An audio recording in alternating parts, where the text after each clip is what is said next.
Where we last left off. Yes.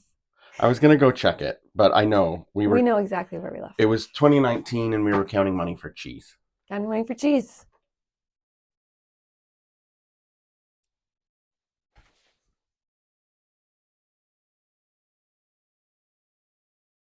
So I was driving for Uber and I really felt like I had a product that was ready, like a prototype that Yes. could go to market.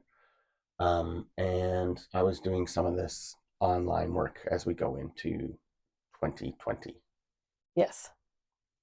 Where are you at? Working at the pub downtown. What about the golf course? We didn't talk Yeah, I much was about. doing that too. So at some point in there, you wanted to do fine dining? I wasn't getting enough shifts at the one pub, so it was a friend of mine was working there and doing both at the golf course too. And then I was like, oh, I'll do that too because she was making like really good money for like one night a week. So I was like, I did that like 2 nights a week, and then I did the pub on the other like weekdays. How do you feel about all that? I just really was worried about money. I just wanted to work and make enough money so I didn't have to stress about buying money for cheese, having money for cheese. So between January and March, when the very first lockdowns came, you and I are still just trying to get by. Yeah. I had been doing this mushroom thing myself Mm-hmm. to a point where I felt comfortable helping people get there, as I would Mm-hmm. say. Mm-hmm.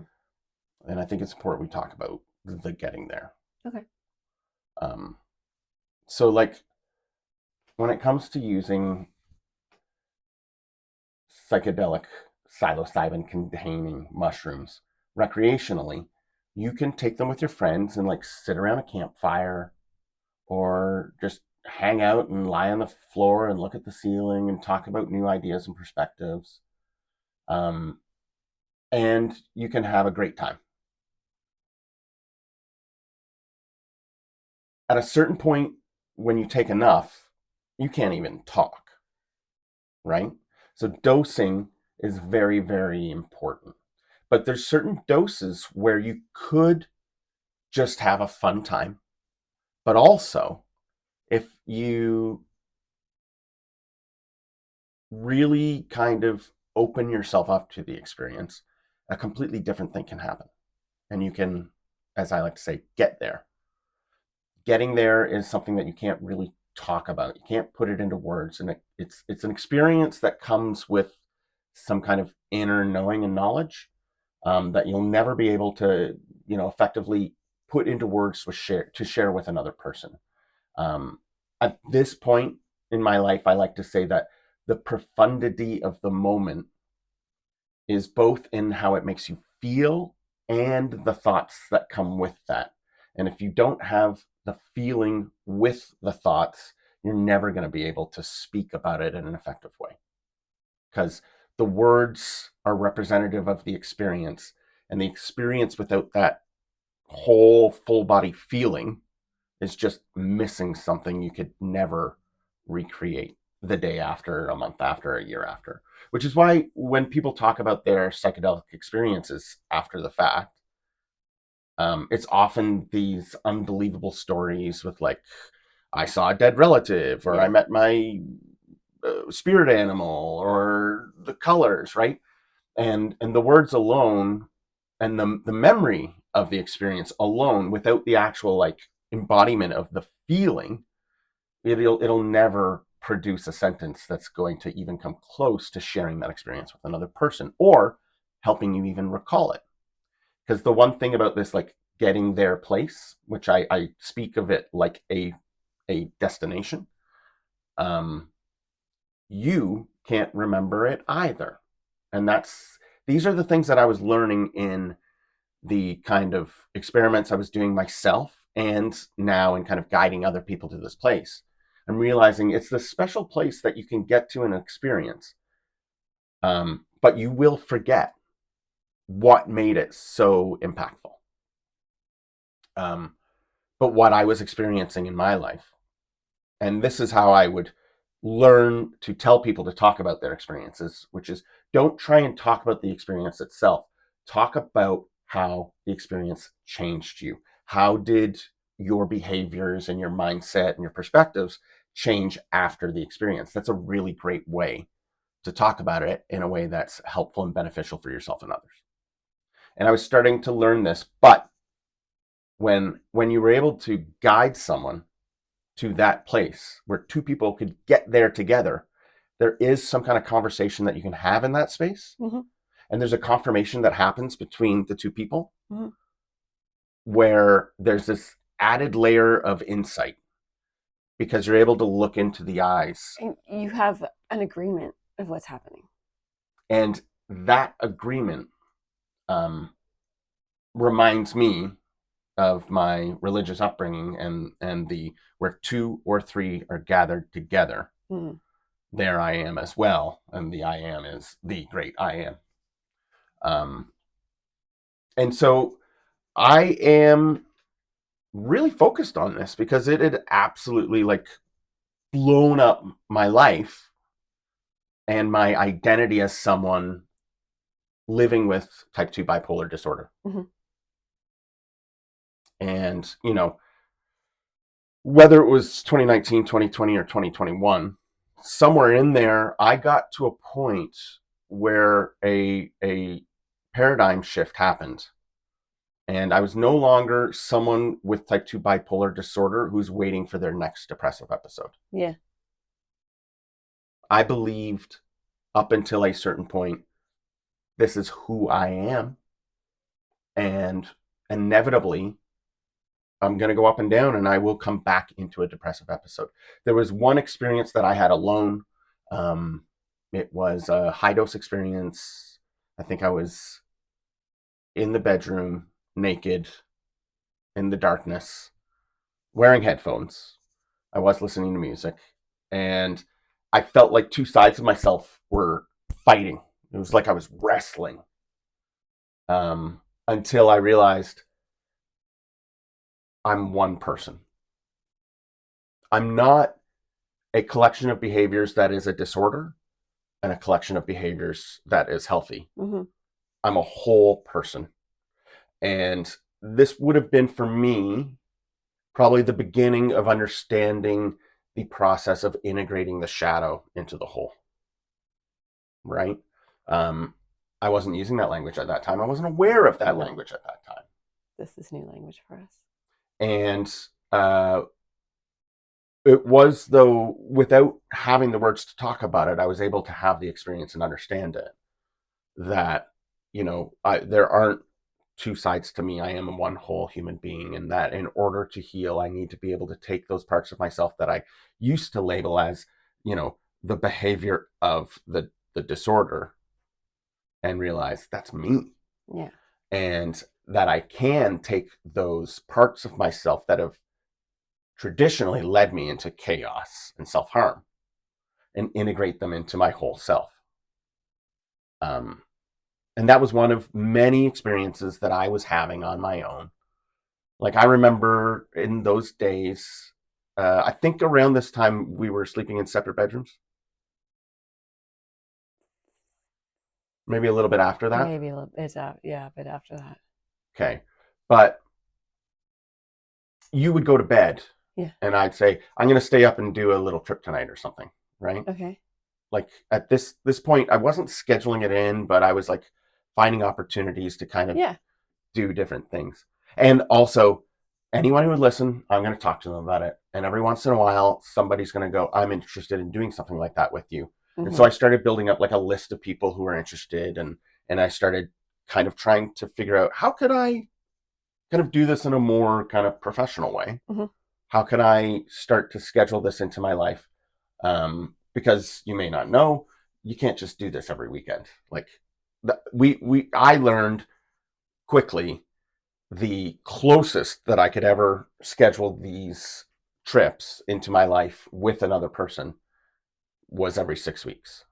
Now, I'm not doing that at this time, like 2019 to 2020. No, But you're just occasionally doing it. but at that point, I'm like getting into that kind of experience. And again, at that point, I'm just doing it out of the house and I'm just getting started with guests. Everybody remembers the week of March 13th, Yes. 2020. I was driving for Uber up until that day. I remember you were working at the pub, Mm-hmm. let's say March 10th. And I think Disney World had just shut down. Oh, yeah? I don't remember that. And I was looking at the numbers for COVID and like texting my friends and going, this is a serious thing we need to pay attention to. This isn't getting better. Like I could see the exponential growth in numbers. Mm-hmm.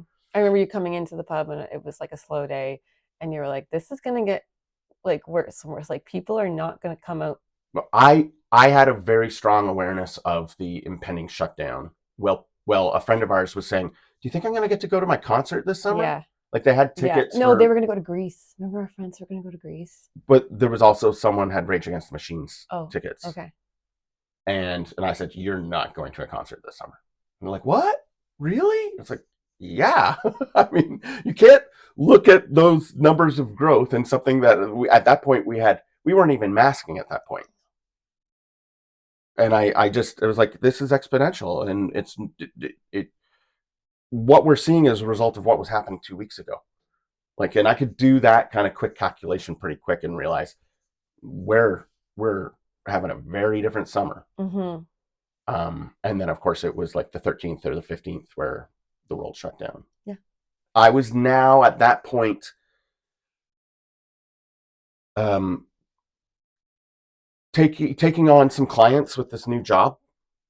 Like, I remember taking a video call with somebody and we both were just like, can you believe what's happening in the world? Yeah. Like, it was very shocking. And I was spraying the handles on the car door with Lysol. Yes. In between each trip for Uber, the last day I was out, and then I was like, this is too much. Yeah. When they made the announcement to shut down, me and all my coworkers were like, oh, I guess we're staying home for a while. And then it was like, as soon as the government said you can't go to work, it's like, well, now you have to pay us to stay home. So it was like a couple of weeks. It wasn't long. As soon as we started getting our CERB checks, we were like, this is amazing. We can buy cheese. It was interesting how we felt like we had more money on CERB than working. Yeah. Because it was consistent. And I was remote, so I could keep on working. Yeah, because you weren't making much. I got to work from home for a remote company for about 4 months and was like, everybody else has to go to the, and then all of a sudden the rest of the world's at home working from home. And I was like, oh. Not special anymore. But so I was making a little bit. I never made a lot at that job ever in 5 years with that company, on and off. But I was making a little bit with that. Plus we were getting the CERBs payments. Yeah. We defined a little social bubble of people that we were comfortable sharing space with. And we had a pretty good summer in 2020, actually. Yeah. You might notice I do a lot of the talking in this. I have lots to say, but I don't know when I'm saying it. Well, this is about you and I. Yeah. How are you and I in 2020?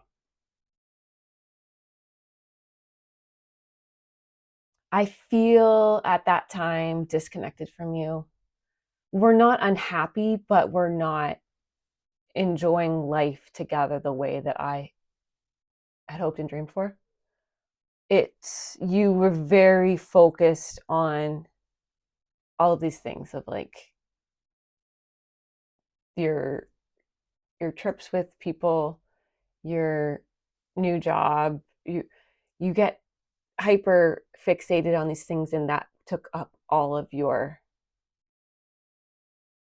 mindset and conversations and everything. And I felt like you weren't putting any focus on me. When you did the big trip with me and I saw that you got there, and then the very next day I saw that you were like feeling the benefits of it, Mm-hmm. sweeping the stairs. That was a big thing. Yeah. Like dusty, dirty stairs that both of us had walked over and over and over, every time going up and down to like the freezer and stuff. Yeah. And the next day you were like, oh, I see it. I don't like it. And I'm going to do something about it. Mm-hmm. I was like, it worked. Mm-hmm.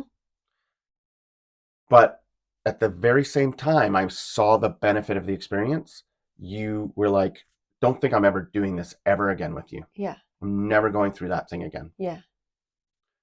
And for me, that getting there place, every time I got there, you were there with me. Even though I wasn't physically there. Yes. And there was this deep, deep knowing that no matter what happens, Esther's always there at the end. And another big lesson that I learned on these experiences is when people speak to me, I take their words and I filter them through the identity of Peter. And I change everything that comes in to work with the idea of who I was, who I thought I was. And I knew I can't tell you another time that there's a way to be free of whatever this thing is that's tormenting you. Mm-hmm. And I thought, all I have to do is just model behavior. That's the only way you can really share what's going on inside with you, with the rest of the world. So let them see it. Yeah. And I'm seeing you do all these big changes in your life. You're, changing your sleep habits. Not quite Not yet. That's the beginning of it.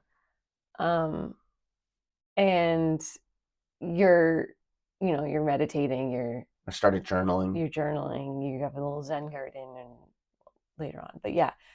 And I know that I'm tormented, and I just wasn't ready to do that. So it's like I kept putting more and more of a wedge between us because I wasn't ready to do what you were doing. And I was like, I'm just going to give her space. I'm going to let her come to her own understanding on this. And then there was a friend of yours from work that started getting interested in this stuff with me. And she would go on these trips with me. And she was getting this huge benefit from it. And I'm like, oh, what a great thing for you to look at. Yeah. And that wasn't the case. No. Because all you saw was me interested in some other woman.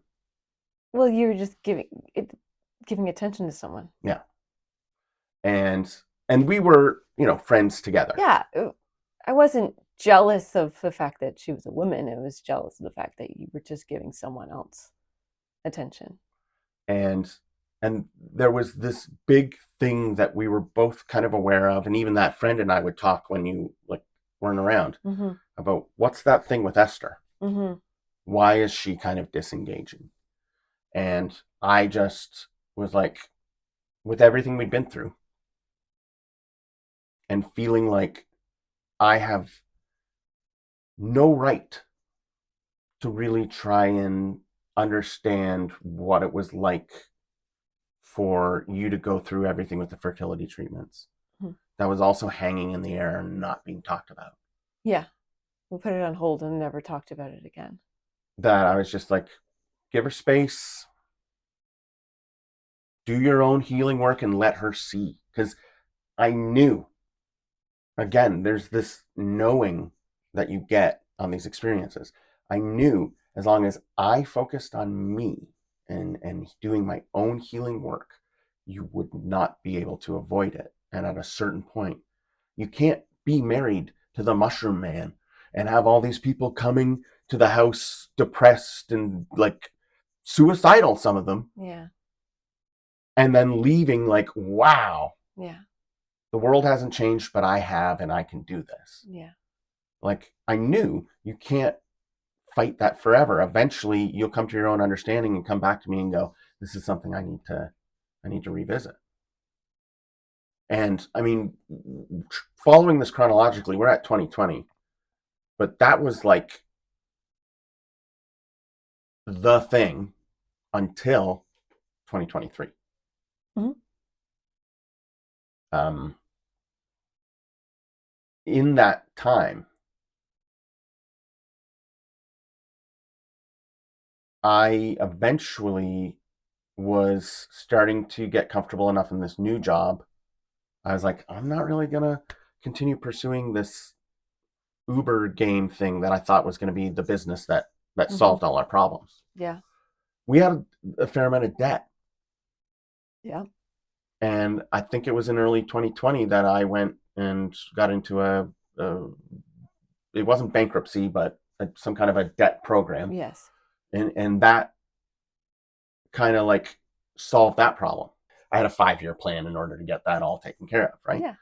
And so I it's like, oh, I don't have to go out and invent a brand new $1 million product in To order get to a solve big payout. our financial issues. Yes. This will be slowly measured over time. And this is what I was learning with my regular scheduled psychedelic trips for mental health, intentionally practical. It was, oh, if now is all there is, then growth happens slowly, incremental bits of a little bit better, a little bit better, a little bit better. Mm-hmm. And then you look back and go, wow, look how far I've grown, right? Mm-hmm. I'm just at the beginning of this. I haven't lived through enough of it to really understand it the way that both you and I do today. Yes. But the idea that, you know, these big swings in life have to happen in order, like, I need a big win to make up for the big deficit. I'm learning that's not it. In the fall of 2020, we parked the trailer at the farm. Mm-hmm. Tell them about the trailer. We got a trailer. We mentioned this in the first episode. Mm-hmm. So that was when we got my grandparents' trailer and we parked it out at my family's other farm that doesn't have a house on it. And Called it Tulip Town. Called it Tulip Town. And you had big dreams for that space. And I was just, in my head, I was like, this is not something that I want. This is not a dream of mine to take myself out of the city and into the middle of nowhere back to my hometown area. And I was like, I'm not going to be there very often. I could just see this in my head. I can predict this. I'm not going to enjoy this. And it was, yeah, it was your thing that I've decided of like, yeah, I will support you in your thing and you can have a place for you to go to. But I don't see myself enjoying that. I was so excited. Yeah. The day we parked it, I took a little piece of video and I panned over, and you're sitting in the back of your dad's truck. Mm-hmm. And like the energy you had was like, I'm done. I just want to get out of here. Mm-hmm. And I just said, I love you. And I'll put the clip in. Well, what else do we need to do? I love you. I love you. And you go, I love you. I love you. No. I love you. Yeah. I watched that over and over and I was like, I'm trying to tell myself I'm trying to be something. it hit me like, mm-mm. And there was a lot going on in our relationship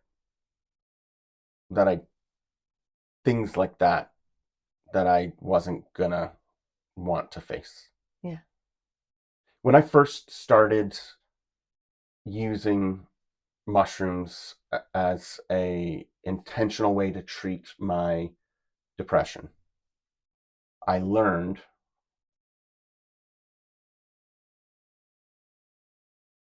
about the truth. And it's true for everyone, everywhere, like everything, everywhere, all at once, like the movie. Mm-hmm. The truth is always there. It's the same for everyone. Your background, your perspective doesn't matter. It's the same. Mm-hmm. And that's why we can't talk about it. You can't put words to the truth. The truth is just what's happening. And when you're really present in that, you can accept peace, joy, love, all the good things, Mm-hmm. bliss. Yeah. And I realized that my depression was lies that I was telling myself to be truths.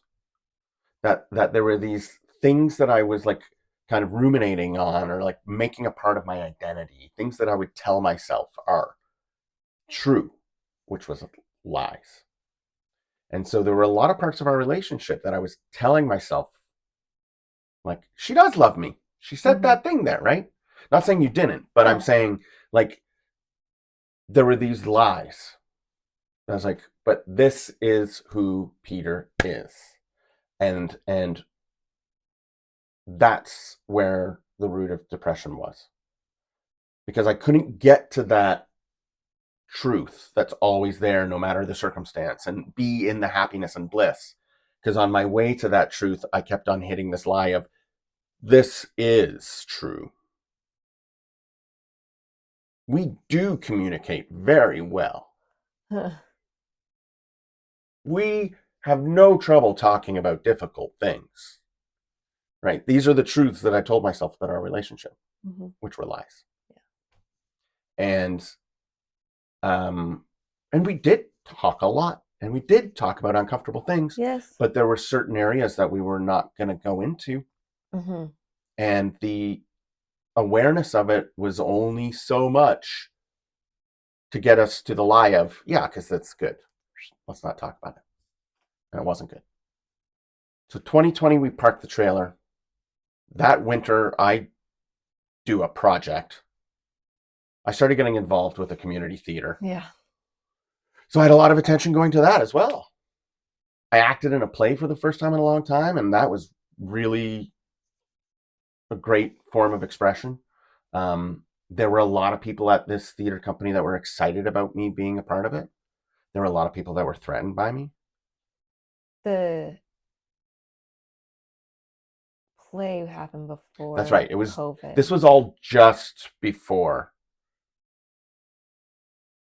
the lockdowns. Was my new participation in the theater. And then you had another program. During the lockdown, I was on the board of that theater company, Yes. and we're trying to figure out ways that the community can come together and do stuff. So I did this project that was an online video thing. And that took up a lot of my time. Yes. And as soon as that project was done, it was spring 2021, and I was ready to go out and start renovating the trailer. Yeah. And you came out with me probably the first weekend. I'd been there, like, we parked it late October 2020. I went for a couple weekends in the fall. I remember I did have a trip with somebody at the house who tried to escape. Oh, yes. And after that, I said, I'm not going to do this work with people until I can finish the trailer and do stuff with them out there, because there's nowhere to run to out there. Yeah. And that's, I want to be clear. That's not because I need to like trap them there. No. It's that they psychologically need to be aware. You have to face the thing. You can't run away from your problems. Right? You can't run away from the things you don't want to face. You can't just be like, I'm done, I'm going home. So for them to understand that in the mind, we put them in that environment where, again, you're very safe. You're actually pretty close to civilization. Yeah. But I kind of put a hiatus on working with anybody until I could do it in Tuliptown. Yeah. So spring of 21, it was the beginning of me going there every chance I got. Yeah. And the first week you came and you had your cute little outfit on and you swung a hammer a little bit. And we did some demo. And then you were like, I'm not going to be coming here very often. Yeah. She let me know. She's like, and I said to her, I'm going to make this place so magical, so whimsical. You're going to fall in love with it and you're going to see what I see. How did you feel about that? I was like, he can say all these things.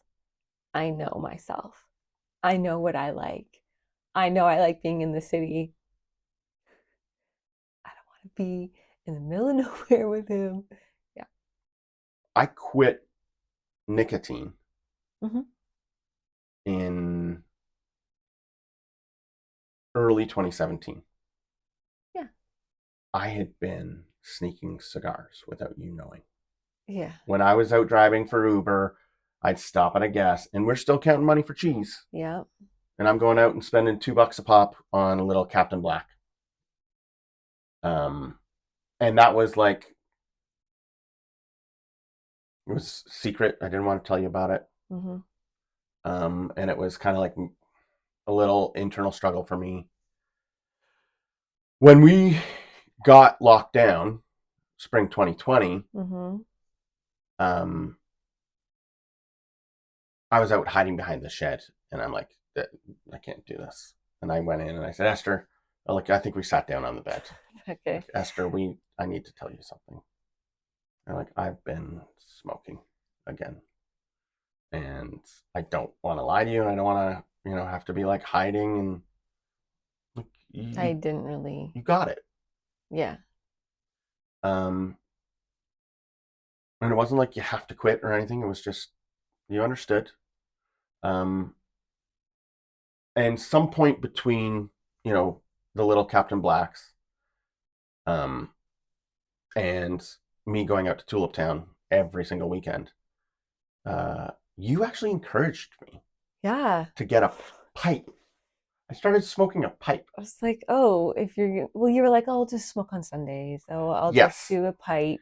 So in these psychedelic experiences, I realized I'm not a victim to anything. I'm not a victim to my mental health disorder. I'm not a victim to my sleeping disorders. I'm not a victim to addiction. Mm-hmm. I have all the power in the world to change my behaviors. And I was like, and I was starting to journal a little bit. And one time I wrote down, like, what if I only smoked on Sundays? Yeah.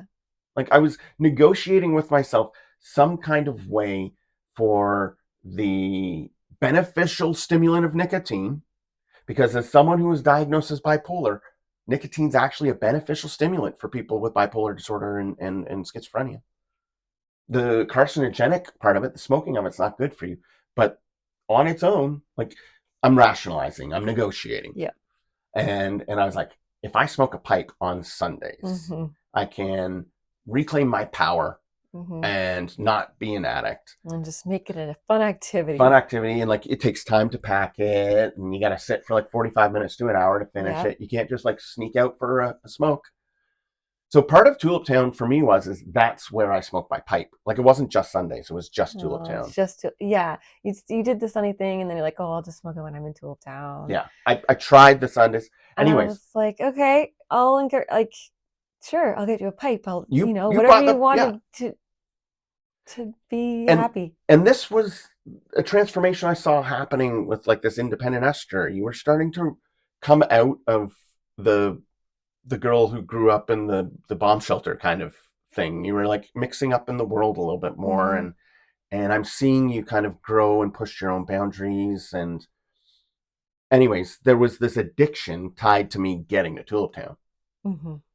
Like, as soon as I left the house and drove out to Tulip Town, I've got my pipe. Because I was waking up at different times of the day. Yeah. And you were having trouble sleeping, shaking. Yeah. Talk I about have the shaking. restless legs when I go to sleep. Well, during the day too, but definitely when I'm trying to sleep. So I'm like shaking, and I get really annoyed, and you sleep with a CPAP machine, and I was just like, let's just try. It was me. I said, because I was waking up in the morning and you weren't in bed. And she would go to the guest room. And so more and more I'm waking up. I'm like, oh, you got up early and went to the guest room again. And you're like, yeah, I had to shake. It's like I went to the guest room or I went to the couch. I just need to get up and have change. And so I was like, well, then we don't even go to bed at the same time. Yeah. So she would go to bed. I'd go to bed later. That was just the way it was. You just went to bed super late. Well, I would tell myself if we went to bed at the same time, there's no way I would be able to like calm down and fall asleep. Yeah. Well, you're still up. So like, even if I was starting to change my sleep habits a bit, which after you would stay up and drink a bit. No. In 2021 is when that started to change. Yeah. So I was really trying to get my sleep under control because I was not a victim to it, right? And spending all that time out in Tulip Town, I was getting so much sun on my face, and my circadian rhythm was starting to shift a little bit to actually go with the sun and the moon and all that. But I was like, if we don't go to bed at the same time, anyways, and you're waking up most days to go to the guest room in the morning, why are we having this unconscious time together in the same bed when we probably could both get better sleeps? And we had the guest room, nobody was in it. And I was like, we had a real conversation, like, is this the beginning of the end for us? Yeah. And we both were like, no, this is us being this doesn't healthy. Make sense to be the end. This and is aware. Us helping each other with our sleep. So we're sleeping in separate bedrooms. And that anniversary was not a good one, 2021. You were like, I need more in life. Yeah. And you had just started working with an airline. Yeah. And I was like, you said you want to travel. I'm like, you just started work, like we're going to travel. We planned a trip to Halifax. Yes. On that anniversary. Yes. But there was this thing that I really was aware of on that anniversary where you were very not engaged and visibly unhappy, not even trying to fake it. After that, I had 2 guests out in Tulip Town. I'd gotten to the point, the renovations weren't even close to finish. But I had 2 guests that fall in Tulip Town that had transformational experiences. Yeah. And one of them wanted to quit smoking. And I said, well, every time I do a trip, I quit. And then I pick it back up again because I know I can so easily quit. But I said, I'll quit with you. And that's the last time I smoked. And the other person had quit smoking on their first trip with me, which was at the house. So now I got like repeat, I don't want to say business because I never not making money from it. Never asked for money for any of this. But the identity of the mushroom man, the guy who helps people with mushrooms, was starting to come up. And then there was a trip I did with someone very close to me, a family member. I've done this with many family members. In the winter, I believe the dates are hazy, guys. You're here for the story. The whole time we're like, did we say the right dates? Factual accuracy. No. Just let go of that. I'm pretty sure it's winter of 22. I went and did a big trip with the person who I've known my whole life. And it was a high dose. And in the depths of that, there was something that happened between us in our silence. And there were some things that were kind of unrelated that we were kind of like shouting out. Like they said, and that's why everyone loves The Simpsons, right? What does that mean? For us in that moment, it meant we were inside each other's heads. Telepathy. It was as if we were having a telepathic communication and connection. And then there was this other thing happening in my mind that had happened before, but I was like, no, don't listen to that thought. Don't listen to that. Don't listen to that. And it was, you are God. I was like, no, no, no, no, no, no, no, no, no. We can't use that language inside my head, right? As I'm having this experience that can't be put into words. Yeah. The words that I was forcing it into is you are God. Mm-hmm. And that was like a big no-no. God's something you worship outside of yourself, not something that's within that guides you. And I was like, no, and I had done this before. And the interesting thing is in the peak experience, as I mentioned earlier, you're not going to remember what's happening in your mind the way it's happening in your mind in that moment. But the next time you come to that peak experience, you can remember the last time you were there. Mm-hmm. In the psychedelic mindset, you're able to have psychedelic memories that you can call on and understand in that space Mm-hmm. that you won't be able to the next day, the next week, or the next month. Mm-hmm.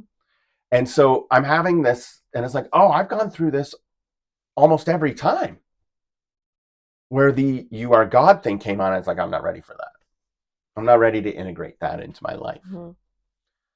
And I was comfortable with the idea of like, I'm having a telepathic kind of connection with this other person. Mm-hmm. And this kind of voice that I was saying was outside of me is saying, you're God, you're God, you're God.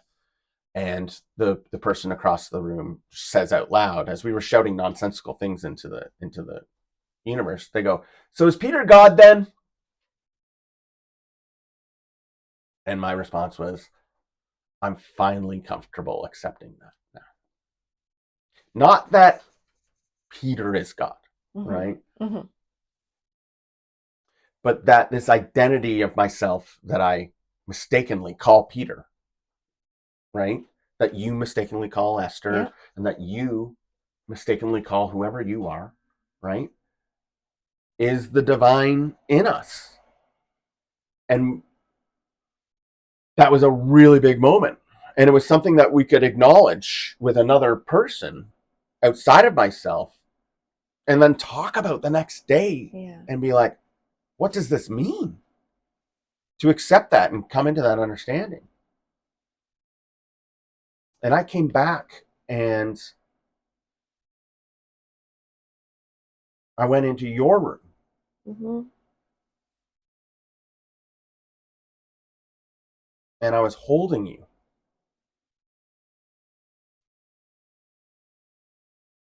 And loving you as if I were God.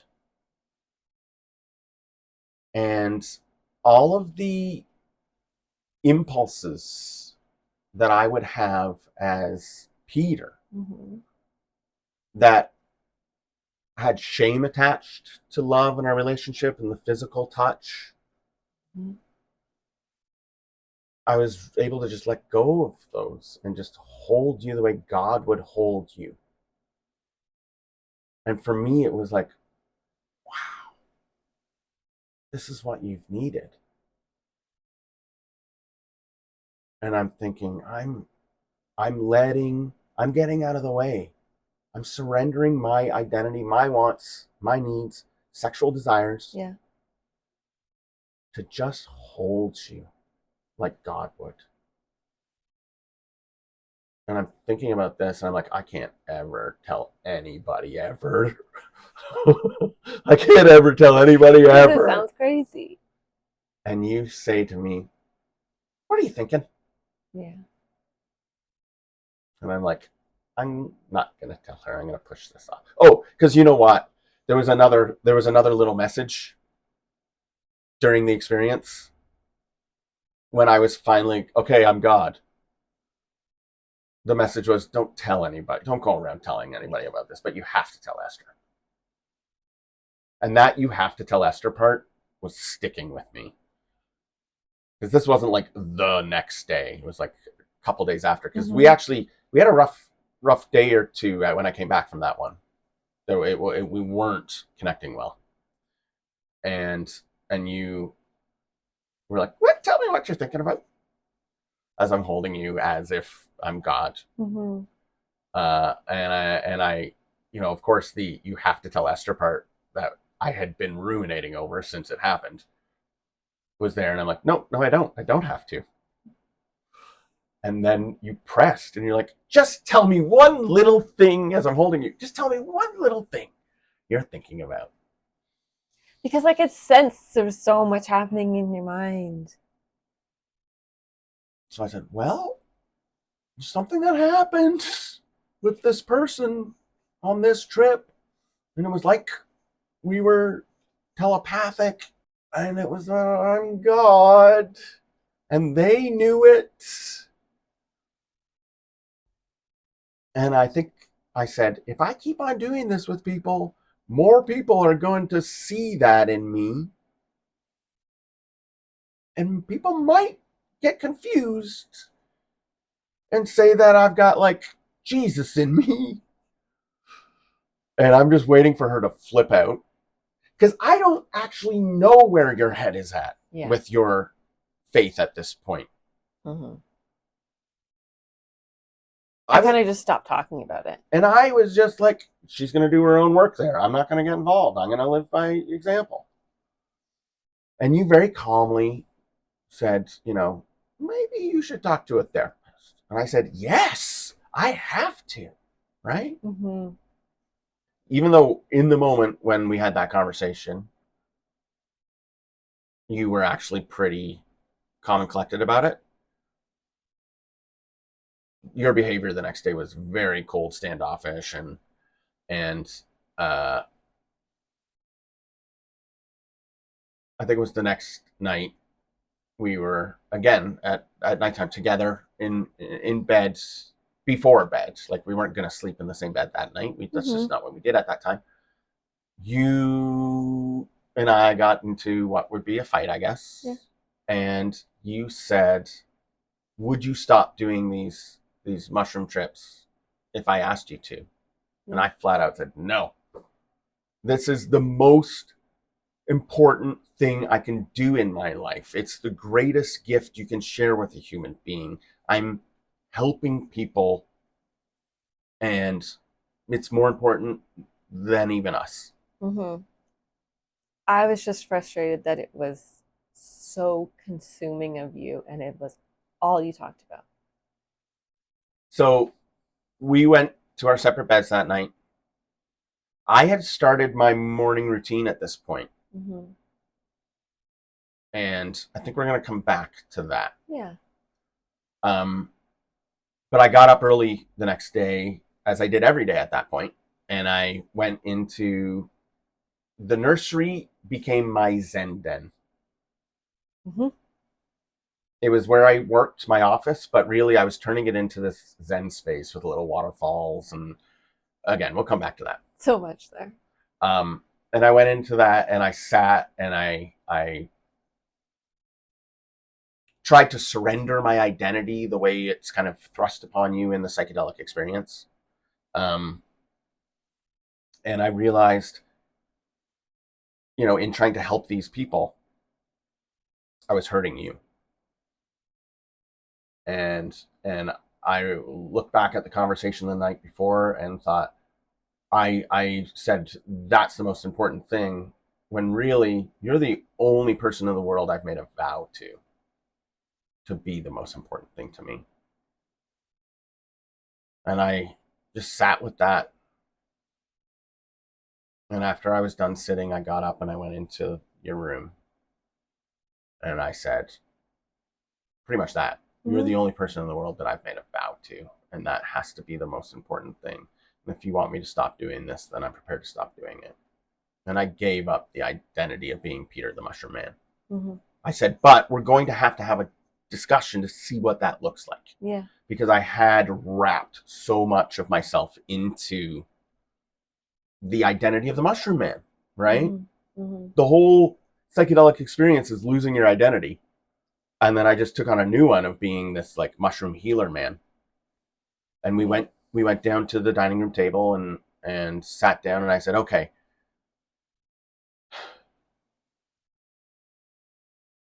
I'm feeling it the same way I felt it then.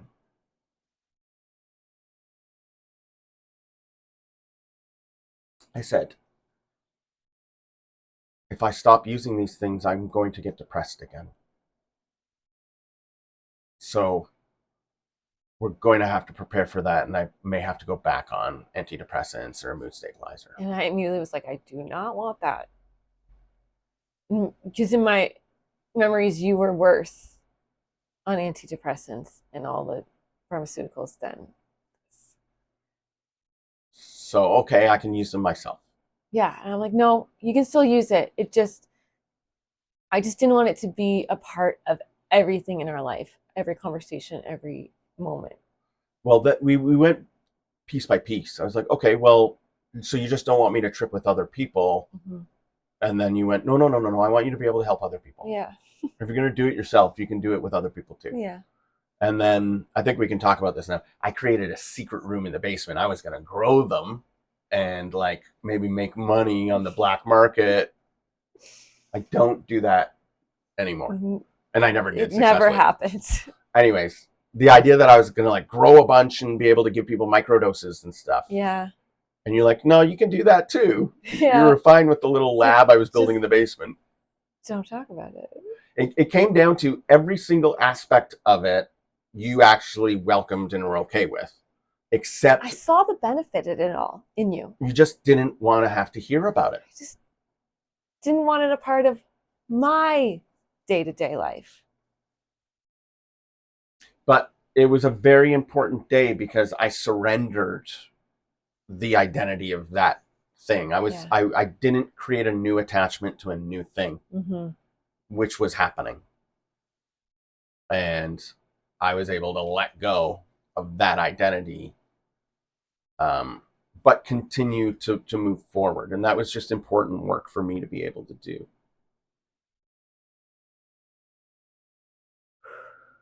I'm getting emotional because there's so much going on in me At that time. at that time. And you're now letting yourself feel it. I mean, no, I've let myself feel it, but I'm just reminded of that. There was so much other things happening with me. And we'll have to pick that up next time. Are you stopping it there? It's an hour. Okay. Works for me.